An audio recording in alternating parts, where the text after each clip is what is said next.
Sarah,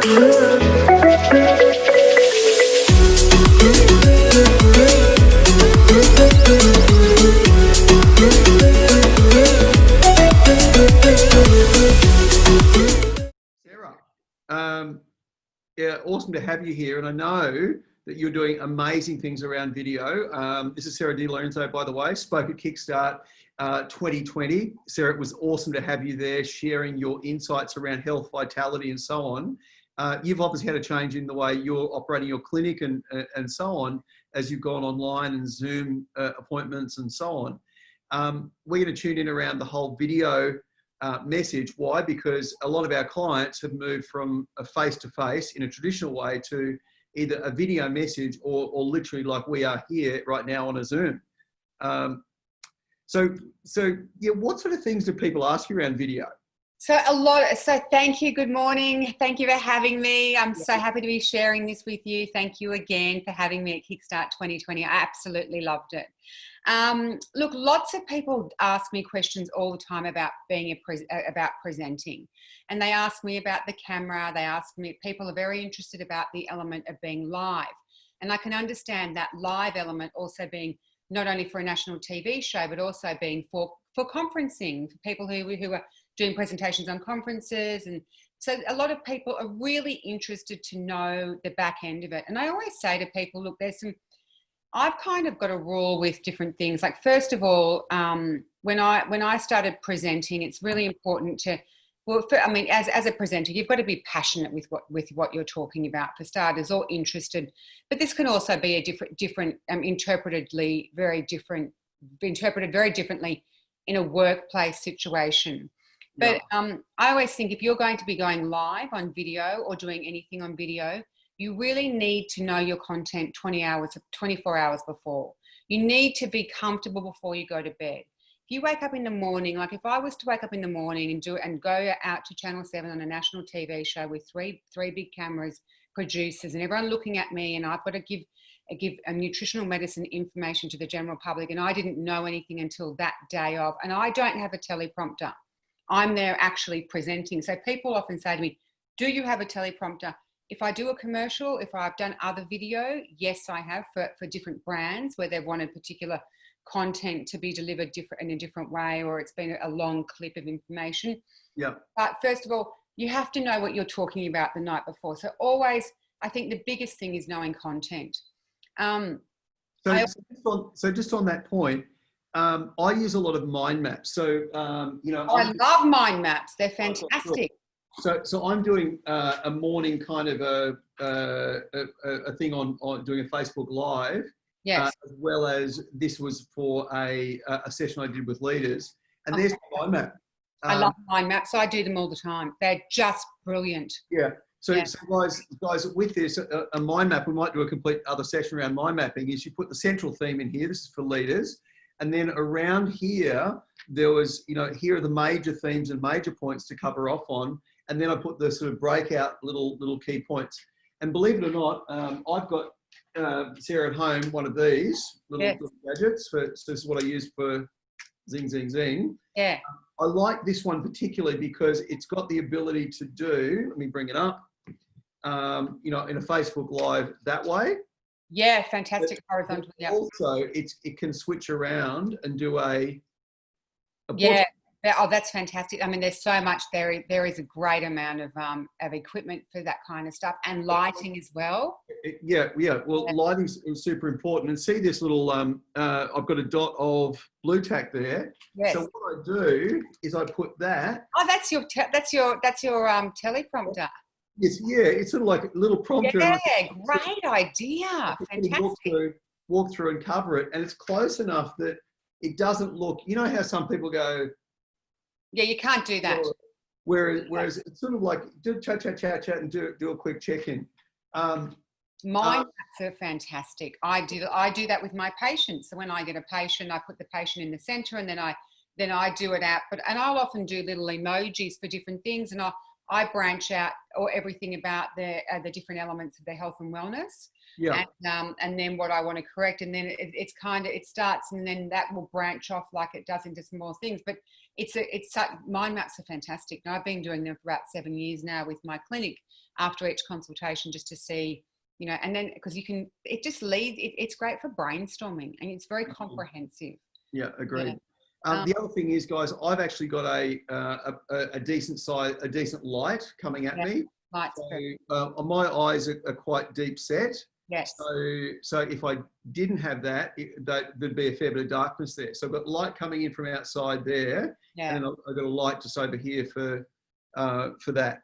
There's those big ring lights as well. There's a lot of great stuff out there to have a look at, and having a chat to someone who's great in lighting, just to show you, where how it all fits is. I think the other thing I've seen with lighting is I've seen a lot of people who have got a lot of light behind them, so their face is really dark. Oh, and, right. As simple as that is, it's sort of like rookie mistake 101 around being able to have a great video kind of conversation and connection. Yeah, no, I think it's really important. If you are going to be doing a lot of it, that kind of thing is super important. I've been getting rid of my dark eyes with makeup. I'm doing it the old-fashioned way. Yeah. Now, I'd like your opinion on this. Yes. Live can put more pressure on people, okay? Yeah, definitely. Whereas some people it doesn't. It goes, okay, it means I've done. I can't go back and redo it, but I like that. We're seeing that people are now going to be doing this kind of conversation with vendors, this conversation with their sellers, with their buyers, with landlords, and with tenants.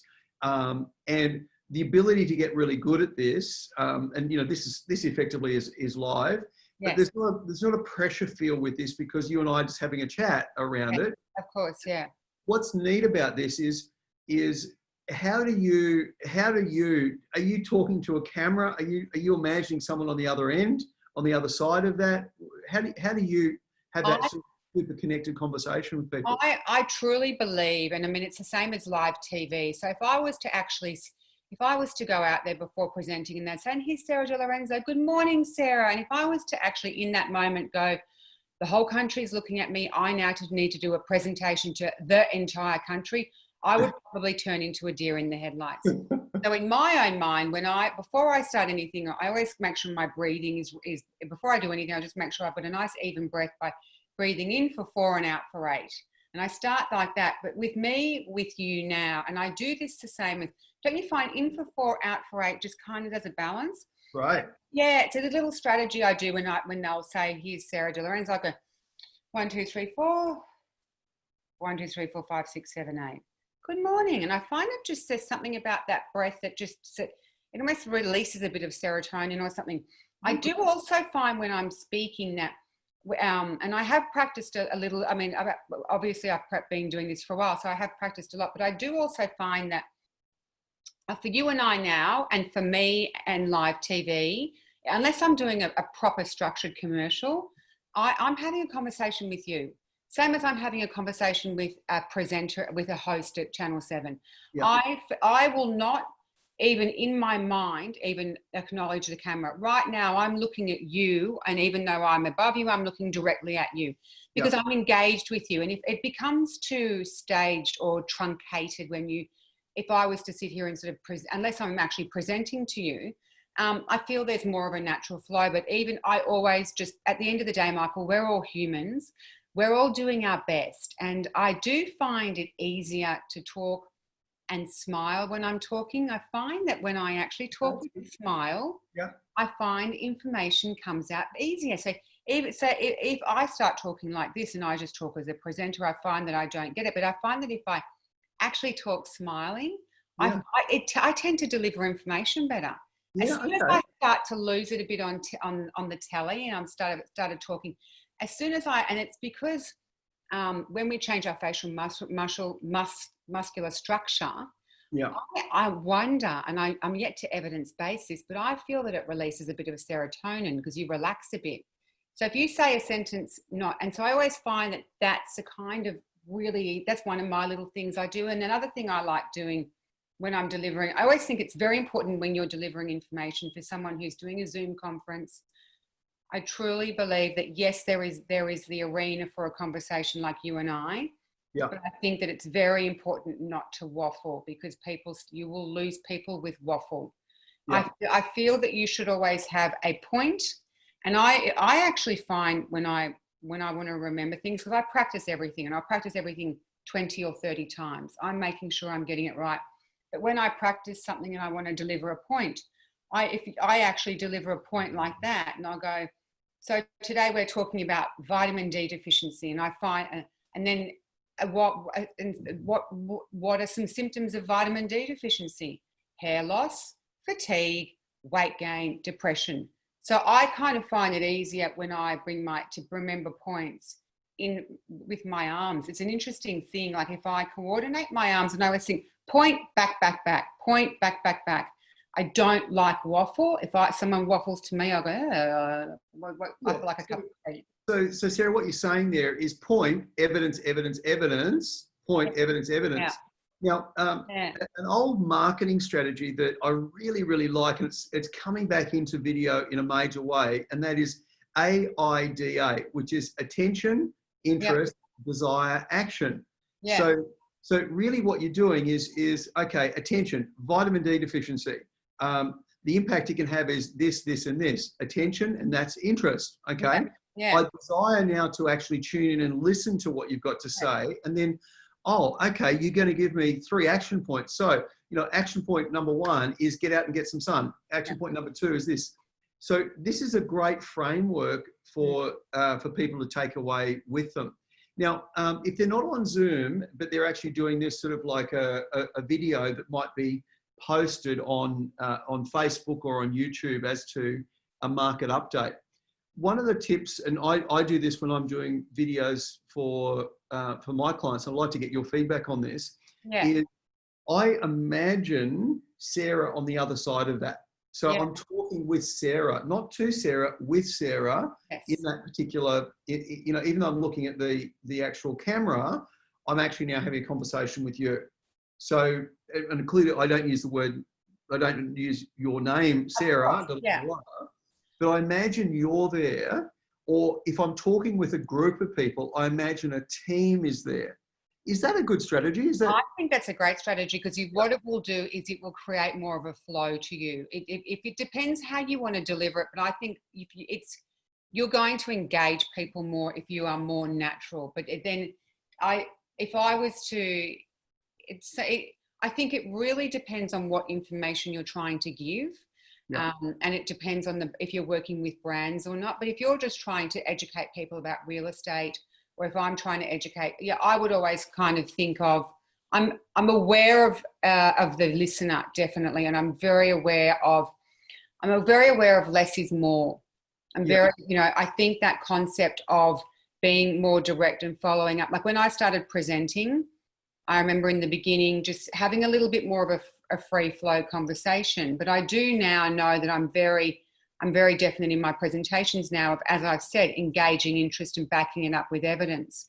So people kind of like a bit more of a snap now. People want things quicker now. I think you've got to remember, Michael, I think there's between 3 and 7 seconds and you'll lose someone's interest. If I go through IGTV and someone hasn't got me in the first 3 seconds, and it's called the hook.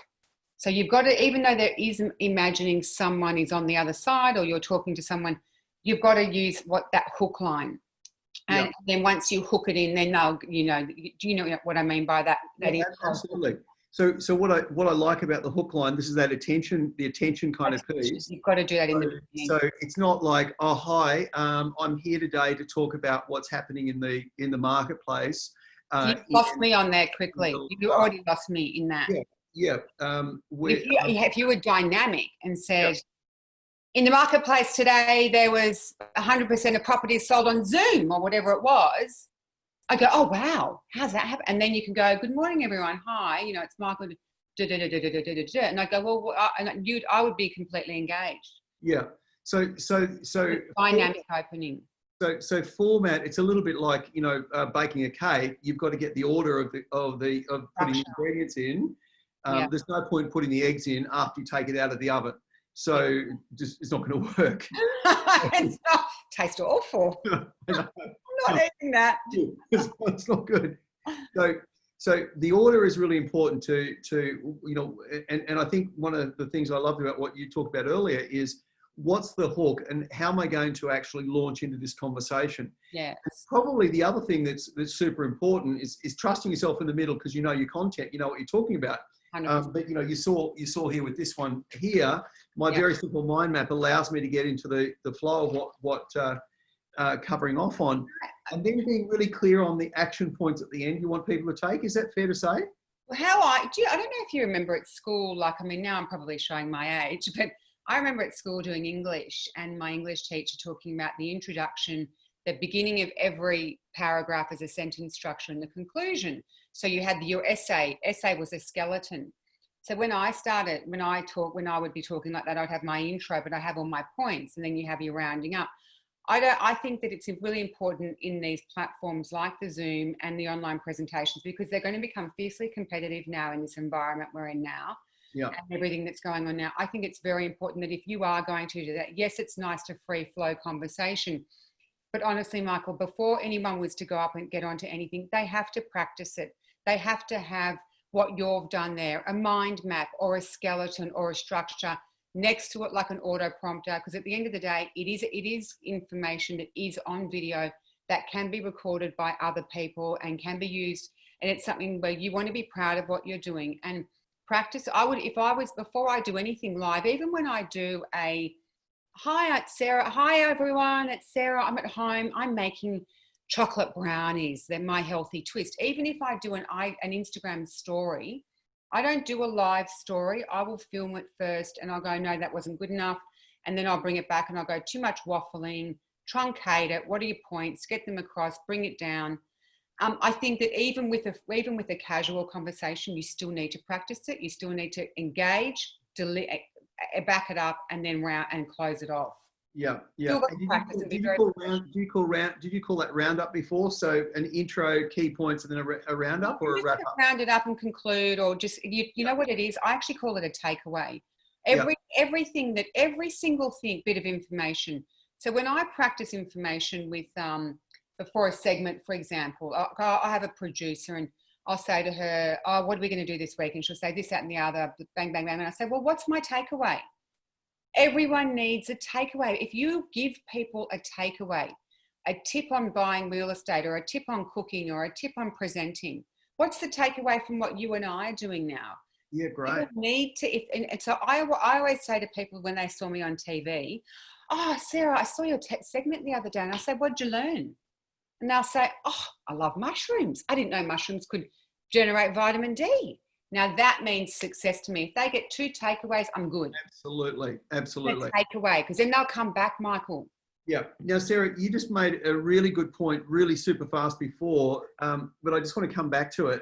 So how do you get good at video? And by the way, some people don't like the way they look in video. They don't like the way they sound on video. It's sort of like, hey, get used to it. This is how you look and how you sound. You've got to people. You might not look like this to yourself, but this is how you actually sound and look to other people. So get over with it and get on with it. Yeah, is that fair to say? So often people will go, oh, I can't stand how I look. Oh, I hate the sound of my voice. And you know what? It's just to you, like I look at myself when sometimes I've done things and I've presented something, I've gone, oh, I can't cope. I can't even deal with it. And then other people will go, oh, I loved your hair and makeup. You look magnificent. Oh, I love that. And you know, what you see and what someone else sees, it's completely different. You have to be proud of your voice. You have to be proud of who you are, and you have to own it. That's a really important point. So bring you into it, not in a I'm sorry, but in a owning it and owning it. Embrace it. It's you. Yeah. Love yourself. Be proud of it. No, who cares? The other point that I really wanted to highlight is the fact that you know, like in terms of going live, that may or may not be something that someone wants to do straight away. But the alternative is to do lots of recordings, having a look at those recordings, you know, I think it's fair to say we're probably all our own worst critic. 100%. So Definitely. If we could sort of let go of that a little bit and just be a bit kind to ourselves. But look, if the people who are tuning in, if they watched a video if they did a video every day for the next 30 days, guaranteed in 30 days time, they're going to be so much better at doing video. That's exactly it. I've practiced, and I've practiced and thought, too much waffling, cut that back, bring that back. And I'll record myself before I do a video a few times, and I'll do a few different options. And often when I'm doing a video, I'll do like you did. I'll just get my key points down and I'll blue tack it down to the bottom of the phone, and of things that I really want to teach people or I want people to know. But it is incredibly important you've got to practice these things. Every single person that is doing stuff. Like when I started presenting, I went and got a coach for a little bit just to make sure I could understand a little bit about that environment. So I did get someone to help me a little bit learn about different things. But you learn on the way, but I think you learn by critiquing yourself, and you have to be happy with what you put out there. And I just think everyone's doing it. Don't be ashamed. And one thing I say to myself about things like video and people being nervous, and you can't let your fear of this platform hold you back in life, because it is where the future's going. And I always say, what would 85-year-old Sarah say to 47-year-old Sarah? If 47-year-old Sarah said, I'm not going to do that live TV. I'm too nervous. I can't do live TV. 85-year-old Sarah, because 85-year-olds really don't care about too much, should say, oh, stop it and go and do it. No one cares, you know. You've got to remember, you've got to get it into perspective. We're all human. We're all doing our best. And yeah, I just think once for anyone out there who is in this kind of platform, who is nervous or whatever, and I mean, I work with people with anxiety as a nutritionist with their diet, but we talk about anxiety too. And in fact, I had a patient this morning, we were talking about anxiety, about her walking into her TAFE classroom because she was so, anyway, it's a whole long story. And I just said to her, but once you do things a little bit and you practice, and trust me, everyone practices, and you achieve it, you feel fabulous. Yeah. It's a great feeling of success. You feel great when you've achieved things like that. Yeah. Hey, so, I know you're on a bit of a time frame, so thanks so much for contributing into our network and our family. It was great to have you at Kickstart, but you know, this has been fabulous, because this is you know, something that we see you doing on Channel 7, and doing it very, very easily and with grace and style. And it's great to hear some of the things that happen behind the scenes. It's also neat, I think, that sometimes we see someone doing something that makes it look really easy. We assume it's always been easy for them, but the fact that you practice it, the fact that the night before you're clear on what you're going to present, you actually go through the takeaways, you know, develop out the key points, work out what's that intro going to be that hooks people in straight away, gets their attention, gets their interest, gets some desire going. And then you also give me some practical action points to take away. It's just absolutely awesome. Thank you. No, thank you very much. It's a lot of work behind the scenes. Yeah. And guys, the only last one that I'm going to throw in there, too often I'm connecting in with people that haven't got their sound set up or haven't got their image set up. And you know, one of the things that I'm a bit hot on, you could see my camera is at eye height here, or pretty close to eye height. So versus if it was, you know, here, it's sort of like, you know, I'm looking different. And if it was lower than that too, I'd sort of be in this mode of there. So, and you know, for women, that can be, you know, too revealing that you don't necessarily want to have, depending on obviously what kind of video you're wanting to produce, I guess. Yeah. I wasn't planning to go there, but that's yes. I just think that camera height's a simple one to get right. I've got 3 big Kahuna books underneath my laptop to get it at that particular height. So it doesn't need to be anything fancy. It can just be something that gets that into that mode. Sarah, any last points you'd like to wrap and reinforce with? Look, I just think for anyone who's going to start using this platform, it's wonderful. Once you get into the flow of this kind of media, I think Zoom or even FaceTime or doing presentations with a little bit of, it's always daunting in the beginning, but with a little bit of practice and time under your belt and knowing your content, knowing how you're going to deliver it.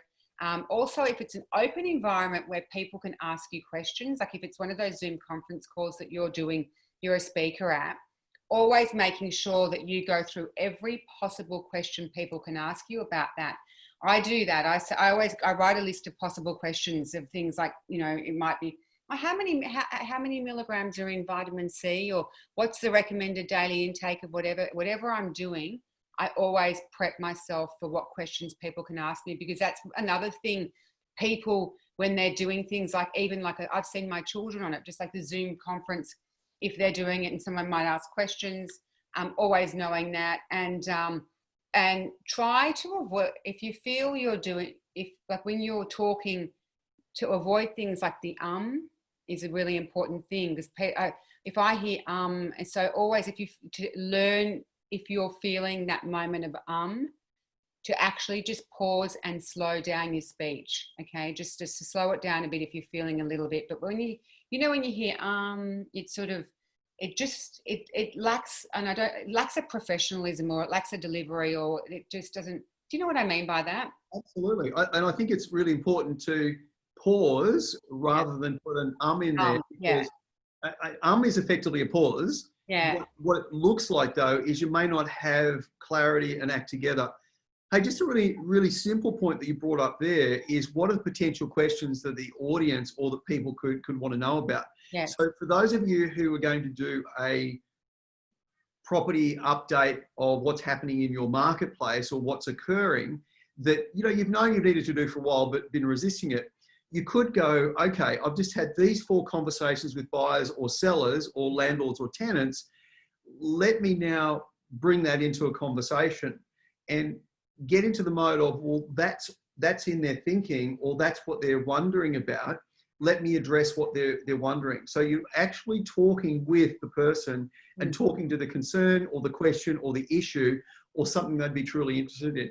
Yeah. So that was a really cool point that you just brought up, to shift it around to being relevant for that person. And the other thing I want to say is never apologize for, never say, oh, I'm sorry, I'm nervous, or I'm sorry, I'm new to this. Never apologize for any of that, because you're there, you're enthusiastic, you're being your best self in your whatever your profession is. You're there, you're giving, you're working, you're not, you know, and I just think never apologize for what you're doing. And and you know what, every mistake you make, you will go home and scrutinize yourself for. And I tell you right now, you won't do it again, because you'll practice yourself out of it. And mistakes only make us grow. Yeah, yeah. And yeah, everything is hard before it's easy. So if people are feeling this is hard, it's just because that they're getting used to this new format. And there's so many tools, so much learning out there. But the most important thing is to get started with it. Do pre-record. So, you know, this has got a 4K video camera in it. You know, they used to be those big ones that would sit on the shoulders. Now they're here and built into this. So it's fantastic. And like I said before, guys, if you don't have something as simple as this to be able to do video, then grab hold of it. There's also the moving ones for those of you doing you know, walkthroughs of properties. You know, have one of those ones that allow you to do the walkthrough and have it smoothly, as opposed to jumping around. Can I just add to that? There's those walkthrough cameras that you can actually put a harness on, and then you stick a stem into the base of the harness. So therefore, and then you just hold it, so it's very still, instead of it going like that. They used one of those on me last weekend with 7, and then I was looking at the holster that you can buy, so you've actually got it sitting in there, and you can get a much better quality. Fantastic. Yeah. Awesome for you to share these insights. Thank you so much. And we're wishing you well on your journey, both with 7 and also your practice. You're obviously redefining how that's going to work and pivoting in a different kind of a way. Yes. We're doing the same as a network, and our clients are as well. So this is going to add, you know, even more value than when we originally talked about it in February, because it's the new way. It's a new way of. Who even knew? Like, we were going to do it in February, and now we ended up doing it now, and it's it's just got so much more value and meaning now than it did then. It does. It does. Right. I wish you well. Stay safe, Thank stay you. healthy, and as you always do, be super kind. And thank you so much for your generous contribution to the network. Thank you for having me. It was my absolute pleasure. Anytime. I wish you guys all well too. Stay safe.